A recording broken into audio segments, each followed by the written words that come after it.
You've heard of Enki, right? Yeah. Two brothers. So technically, contrary to what many people in this community say that Enki was the good guy, he's actually the trickster. He's actually the one who genetically downgraded the already existing Atlanteans who were operating initially with 12 strands of DNA. And that explains why now humans were only left to use 2-strand helix, because we originally had 12. So Enki was the one who was a master geneticist who actually downgraded our ancestors. Wow. Who used to live for thousands of years, by the way.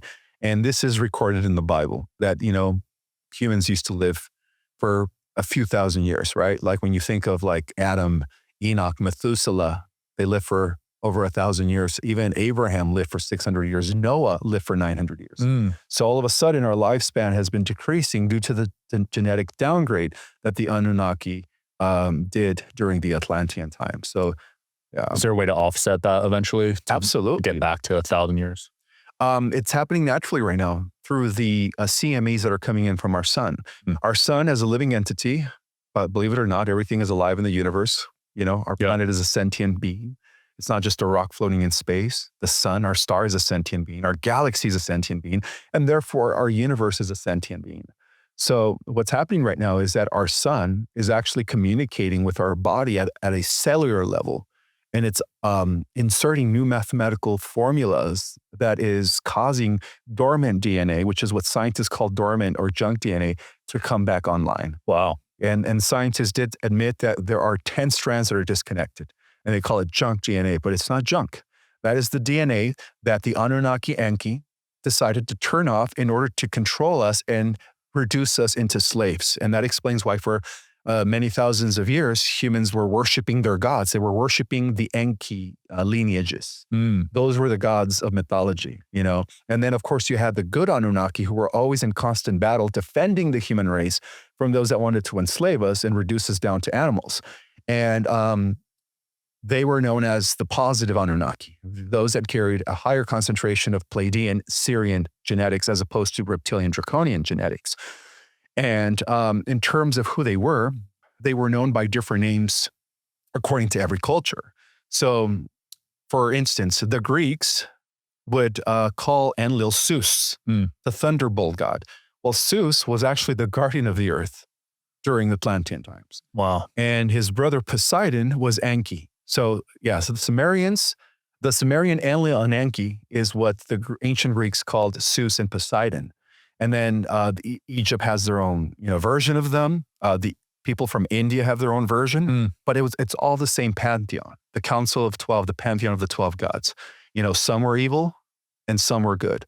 And there is a lot of depiction in ancient records, even going back to 5,000 years ago in the Mahabharata of ancient India, that there were these aerial wars between the Anunnaki, between the sons of God and the fallen angels. Well, the fallen angels were those that were aligned with Enki. And that includes the Greys, which we call the Igigi in the Sumerian tablets. And as we read in the book of Genesis, they were forbidden to mate with the daughters of men for a very specific reason, because the good ones wanted to preserve the original angelic lineage of Adam. That was, again, a full-blown angel, physical angel, you could say prototype that was, seated here by the guardians 560 million years ago, going back to the first advanced civilization that even predates Atlantis. I mean, that's how deep in the rabbit hole, this whole thing goes. Most people think that Atlantis was the most advanced civilization that existed in our world. But there have been other civilizations, Sean, that actually predate Atlantis by millions of years that we have no record of. Those are probably underground somewhere, right? They just found the Egyptian stuff underground beneath the pyramids. Oh, yeah. Those huge, they almost look like cylinders or columns that go like I think even up to 2,000 feet deep. Yeah.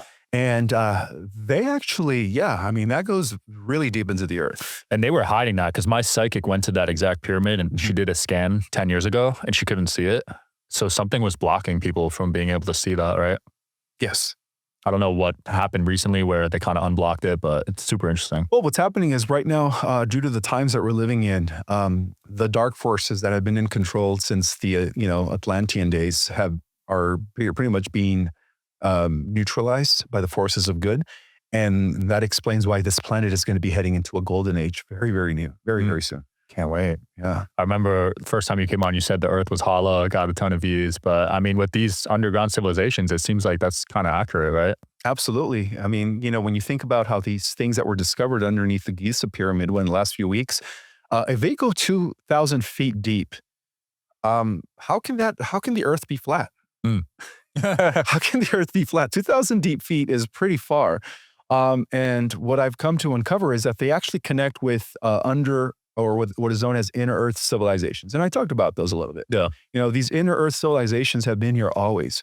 In fact, they were the remnant survivors of ancient advanced civilizations. And they're still around, and they're living for thousands of years. Yeah. And they are a type of extraterrestrial race. Actually, there are multiple of them. There are different types of extraterrestrials that live within the inner earth that used to exist on the surface world during the days of Atlantis, during the days of Lemuria. And of course, due to the demise and the cataclysms that took place due to the war between the two Anunnaki factions, some of the survivors had to preserve their existence in the inner earth because they knew that the dark forces corrupted and took over the surface world. Wow. But they were only given a limited time. And that explains why we are now in the Great Awakening. That explains why we are now living in a time where we're going to be witnessing a huge shift in human consciousness that is going to totally change everything for the better. Exciting. So do they not need sunlight to survive in the inner earth? They do have a sun. Oh, they do? There is an inner earth sun that's the core of the earth, yeah. So how that works is that the inner earth civilizations have continents, they have rivers, they have oceans. And, recently scientists have discovered that there are oceans even within the ocean, Really? Yeah.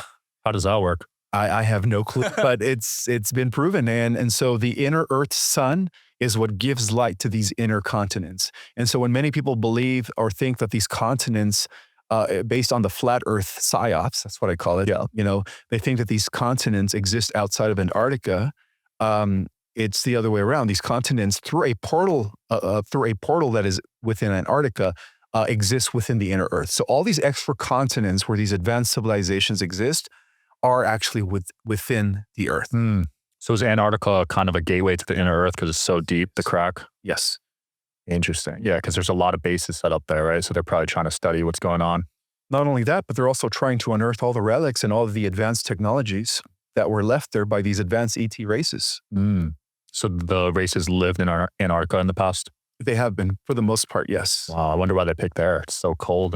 Well, there is a certain layer within the Antarctic continent where once you go deep enough, it's a tropical rainforest. Really? Yeah. Wow. Yeah, and that's where many believe that the ancient remnants, or a group of the ancient remnants of Atlantis went to after the cataclysm. So some of them survived? They did, yeah. That's cool. Wherever you guys are watching this show, I would truly appreciate it if you follow or subscribe. It helps a lot with the algorithm. It helps us get bigger and better guests, and it helps us grow the team. Truly means a lot. Thank you guys for supporting, and here's the episode.